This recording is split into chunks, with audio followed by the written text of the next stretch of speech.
Si le baptême est nécessaire au salut, pourquoi Paul aurait-il dit « Je suis reconnaissant de ce que je n'ai baptisé aucun de vous, excepté Crispus et Gaius » 1 Corinthiens 1,14. Pourquoi aurait-il dit « Christ ne m'a pas envoyé pour baptiser, mais pour annoncer l'Évangile » sans recourir au discours de la sagesse humaine, afin que la croix de Christ ne soit pas rendue vaine 1 Corinthiens 1,17.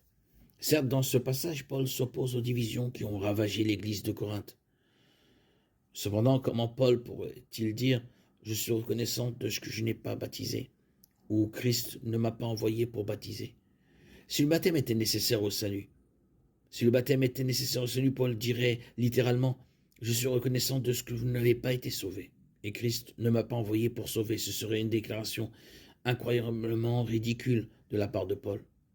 De plus, lorsque Paul donne un aperçu détaillé de ce qu'il considère comme l'Évangile, 1 Corinthiens 15, 1,8, pourquoi omet-il de mentionner le baptême? Si le baptême est une condition du salut comme une présentation de l'Évangile, pourrait-elle ne pas mentionner le baptême? Acte 2,38 enseigne-t-il que le baptême est nécessaire au salut? Le baptême n'est pas nécessaire au salut. Il ne sauve pas du péché, mais d'une mauvaise conscience. Dans 1 Pierre 3,21, Pierre enseigne clairement que le baptême n'est pas un acte cérémoniel de purification physique, mais le gage d'une bonne conscience envers Dieu. Le baptême est le symbole de ce qui s'est déjà produit dans le cœur et la vie de celui qui a mis sa confiance en Christ comme sauveur.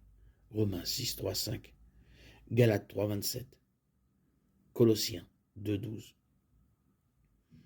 Ayant été ensevelis avec lui par le baptême par lequel vous êtes aussi ressuscités avec lui par la foi en la puissance de Dieu qu'il a ressuscité des morts.